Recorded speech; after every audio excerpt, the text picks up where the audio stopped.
மாண்புமிகு தமிழ்நாடு முதலமைச்சர் அவர்கள் பதவியேற்ற முதல் நாளிலேயே கையெழுத்திட்ட முதல் 5 கோப்புகளில் மகளிர் கட்டணமில்லாமல் பயணம் செய்ய அனுமதிக்கும் விடியல் பயணம் என்ற மகத்தான திட்டமும் ஒன்று.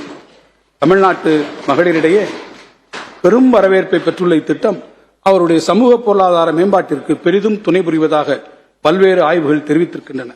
சாதாரண கட்டண நகரப் பேருந்துகளில் விடியல் பயண திட்டத்தின் மூலம் பயணம் செய்யும் பெண்களின் சதவீதம் 40%இலிருந்து 65% உயர்ந்துள்ளது. தினமும் சராசரியாக 50 லட்சம் மகளிர் பயணம் செய்து ஜனவரி 2024 நிலவரப்படி பேருந்துகளில் மகளிர் 444 கோடி பயணங்களை மேற்கொண்டுள்ளனர். மேலும் திருநங்கைகள் மற்றும் கடுமையாக பாதிக்கப்பட்ட மாற்றுத்திறனாளிகள் மற்றும் அவர்களது உதவியாளரும் கட்டணமில்லாமல் பயணம் செய்திட அனுமதிக்கப்பட்டுள்ளனர். தற்போது மாநிலத்தின் மலைப்பகுதிகளில் வாழும் மகளிர் பயன்பெறும் வகையில் நீலகிரி மாவட்டம், கொடைக்கானல், வால்பாறை போன்ற மலைப்பகுதிகளுக்கும் இத்திட்டம் விரிவுபடுத்தப்படும். மகளிரின் பேராதரவு பெற்ற இத்திட்டத்திற்கான மானியத் தொகையாக 3050 கோடி ரூபாயை 24-25 ஆண்டின் வரவு செலவு திட்ட மதிப்பீடுகளில் அரசு ஒதுக்கியுள்ளது. காலத்திற்கேற்ப அரசு நலத்திட்டங்களின் நோக்கத்தையும் செயல் வடிவத்தையும் மாற்றி தகவமைத்துக் கொள்வது முதிர்ச்சியடைந்த ஒரு அரசின் செயல்பாடாகும். அந்த வகையில் ஏழை குடும்பங்களை சார்ந்த மாணவியர் உயர்கல்வி பயில்வதை உறுதி செய்யும் வகையில் அறிமுகப்படுத்தப்பட்ட மூவலூர் ராமாமிர்தம் அம்மையார் புதுமை பெண் திட்டத்தில் 2,73,000 மாணவிகள் மாதந்தோறும் ரூபாய் 1000 பெற்று பயனடைந்து வருகின்றனர்.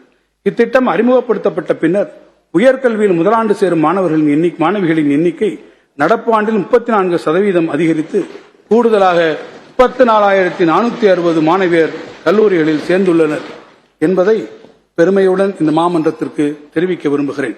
இத்தகைய சிறப்புகளை கொண்ட இந்த புதுமை பெண் திட்டம் வரும் கல்வியாண்டு முதல் அரசு உதவி பெறும் பள்ளிகளில் தமிழ் வழியில் பயிலும் மாணவிகளும் பயன்பெறும் வகையில் விரிவுபடுத்தப்படும்.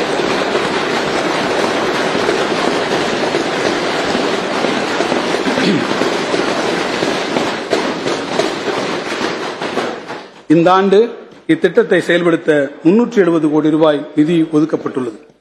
முதலமைச்சரின் காலை உணவு திட்டம். Nothing is more powerful than an idea whose time has come. புகழ்பெற்ற பிரெஞ்சு இலக்கியவாதியான விக்டர் ஹியூகோவின் காலத்தை வென்ற இந்த வாசகத்திற்கு 21ஆம் நூற்றாண்டில் செயல்வடிவம் கொடுத்தவர் நமது மாண்புமிகு முதலமைச்சர் அவர்கள். மதிய உணவு திட்டம் மற்றும் சத்துணவு திட்டம் போன்ற முன்னோடி திட்டங்கள் தமிழ்நாட்டில் திறம்பட நடைமுறைப்படுத்தப்பட்டு வருகின்றன. இருப்பினும் பல குழந்தைகள் காலை உணவு அருந்தாமல் பள்ளிக்கு வருவதால் அவரிடம் கவனச்சிதறல் தென்படுவதையும் ஊட்டச்சத்து குறைபாட்டினால் குழந்தைகளின் நலன் பாதிக்கப்படுவதையும் எடுத்து கூறி கல்வியாளர்கள் மற்றும் ஊட்டச்சத்து நிபுணர்கள் பலரும் காலை உணவு திட்டத்தை அறிமுகப்படுத்த வேண்டும் என கடந்த பல ஆண்டுகளாகவே கோரிக்கைகளை முன்வைத்து வந்தனர். எனினும் காலம் மாண்புமிகு நமது முதலமைச்சர் அவர்களின் வருகைக்காக காத்திருந்தது.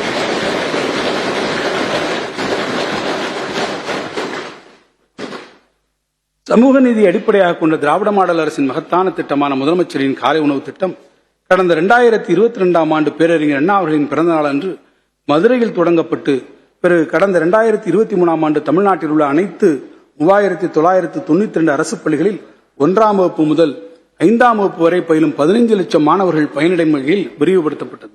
இத்திட்டம் செயல்படுத்தப்பட்ட பின்னர் மாணவர்களின் வருகை உயர்ந்துள்ளதோடு அவர்களின் ஊட்டச்சத்தும் கற்றல் திறனும் மேம்பட்டுள்ளது என ஆய்வுகள் தெரிவித்துள்ளன. பள்ளி கல்வியை மேலும் பரவலாக்கவும் கற்றலை இனிமையாக்கவும் எல்லா குழந்தைகளும் பசியின்றி கல்வி அறிவு பெற்றிடவும் எந்த தியாகத்தையும் செய்திடுவோம் என்று அறிவித்த மாண்புமிகு முதலமைச்சர்களின் உன்னத நோக்கத்தினை மேலும் முழுமையாக செயல்படுத்திட தமிழ்நாட்டின் ஊரகப் பகுதிகளில் இயங்கி வரும் அரசு உதவி பெறும் பள்ளிகளில் 1ஆம் வகுப்பு முதல் 5ஆம் வகுப்பு வரை பயிலும் மேலும் சுமார் 2,50,000 மாணவர்கள் பயனிடும் வகையில் வரும் கல்வியாண்டு முதல் இத்திட்டம் விரிவுபடுத்தப்படும். இத்திட்டத்தை செயல்படுத்துவதற்காக வரும் நிதியாண்டில் 600 கோடி ரூபாய் நிதி ஒதுக்கீடு செய்யப்பட்டுள்ளது. தமிழ்நாட்டில் கடுமையான ஊட்டச்சத்து குறைபாடுள்ள குழந்தைகளின் ஊட்டச்சத்து நிலையை மேம்படுத்தும் பொருட்டு ஊட்டச்சத்தை உறுதி செய்கின்ற திட்டம் வெற்றிகரமாக செயல்படுத்தப்பட்டு அதன் விளைவாக ஊட்டச்சத்து குறைபாடுள்ள 6 மாதத்துக்கு உட்பட்ட குழந்தைகளில் 74% குழந்தைகள் இயல்பு நிலைக்கு முன்னேறியுள்ளனர். இன்னும் கடுமையான ஊட்டச்சத்து குறைபாடு உள்ளவர்களாக கண்டறியப்படும் 6 மாதத்திற்குட்பட்ட அனைத்து குழந்தைகளின் தாய்மார்களுக்கும் ஊட்டச்சத்து பெட்டகம் வழங்கப்படும். மேலும் குழந்தைகள் மையங்களில் அடிப்படை வசதிகளை உறுதி செய்திடும் வகையில் வரும் நிதியாண்டில் சுமார் 70 கோடி ரூபாய் செலவில் வாடகை கட்டடங்களில் இயங்கி வரும் 500 குழந்தைகள் மையங்களுக்கு புதிய கட்டடங்கள் கட்டப்படும். ஒருங்கிணைந்த குழந்தைகள் மேம்பாட்டு திட்டத்திற்காக வரும் நிதியாண்டில் 3123 கோடி ரூபாய் ஒதுக்கப்படும். 1989ஆம் ஆண்டு தருமபுரி மாவட்டத்தில் தொலைநோக்குடன் விதைக்கப்பட்ட சுய உதவிக்குழு திட்டம் இன்று நாடெங்கும் கோடிக்கணக்கான மகளிரின் வாழ்க்கையில் ஒளியேற்றும் இயக்கமாக உருவெடுத்துள்ளது. மகளிரிடையே சேமிப்பு பழக்கத்தை ஊக்குவிக்கவும் அவர்களை தொழில் முனைவோர்களாக மாற்றி சமூகத்தில் பெண்களுக்கு உரிய பங்கினை வழங்கிடும் நோக்கில் அவர்களின் வளர்ச்சிக்கும் திறன் மேம்பாட்டிற்கும் தேவையான நடவடிக்கைகளை இந்த அரசு தொடர்ந்து எடுத்து வருகிறது. இதுவரை சுய உதவிக்குழு இயக்கத்தில் இணைந்திடாத மகளிர் மற்றும் விளிம்பு நிலை வாழ் குடும்ப உறுப்பினர்களை கொண்டு 10,000 புதிய சுய உதவிக்குழுக்கள் வரும் நிதியாண்டில் உருவாக்கப்படும். மேலும் வரும் நிதியாண்டில் 35,000 கோடி ரூபாய் அளவிற்கு வங்கிக் கடன் வழங்க இலக்கு நிர்ணயிக்கப்பட்டிருக்கிறது.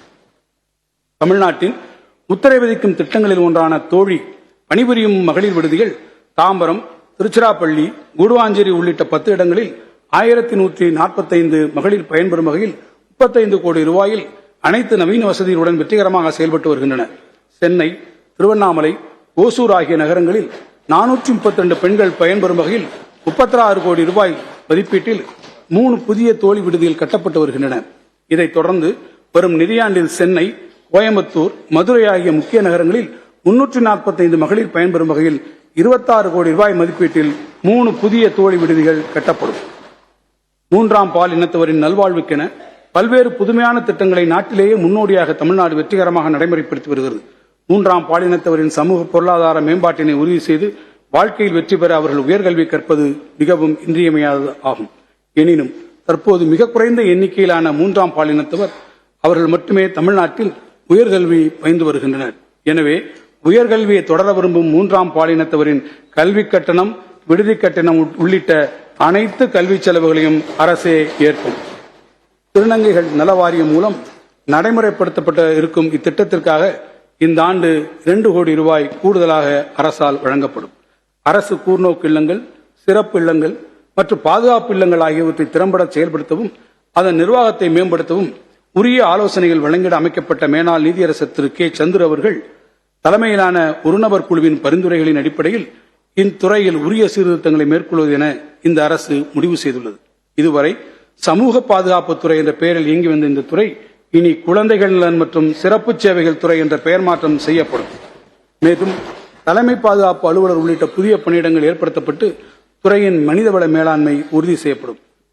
மேலும் முதற்கட்டமாக கோயம்புத்தூரில் குழந்தைகளுக்கான திறன் பயிற்சி கூடம், ஆலோசனை அறைகள், நூலகம், குடும்ப பார்வையாளர்கள் அறை, மருத்துவ பரிசோதனை அறை, பூங்கா மற்றும் விளையாட்டு மைதானம் ஆகிய வசதிகளுடன் கூடிய ஒரு மாதிரி இல்லம் பூஞ்சோலை என்ற பெயரில் அமைக்கப்படும். இந்த வரவு செலவு திட்ட மதிப்பீடுகளில் சமூக நலம் மற்றும் மகளிர் உரிமைத்துறைக்கு 7,830 கோடி ரூபாய் ஒதுக்கீடு செய்யப்பட்டுள்ளது. கல்வி மட்டுமே சமத்துவம் மலரச் செய்யும் மிகப்பெரிய ஆயுதம் என்றார் முத்தமிழறிஞர் கலைஞர். கல்வி முன்னேற்றத்தை அடிப்படை நோக்கமாக கொண்டு தமிழ்நாட்டின் கல்வி வளர்ச்சிக்கு பெரும் பங்காற்றியவரும் தலைசிறந்த கல்வியாளருமான பேராசிரியர் அன்பழகன் அவர்களின் நூற்றாண்டினை முன்னிட்டு பள்ளிக்கல்வி வளர்ச்சிக்கென 7,500 கோடி ரூபாய் மதிப்பீட்டில் பேராசிரியர் அன்பழகனார் பள்ளி மேம்பாட்டு திட்டம் என்ற மாபெரும் திட்டத்தை 5 ஆண்டுகளில் செயல்படுத்த இந்த அரசால் அறிவிக்கப்பட்டு 2,497 கோடி ரூபாய் மதிப்பீட்டில் பணிகள் நடைபெற்று வருகின்றன. இந்நிதியாண்டிலும் 1,000 கோடி ரூபாய் மதிப்பீட்டில் பள்ளி கட்டமைப்பு வசதிகள் மேற்கொள்ளப்படும்.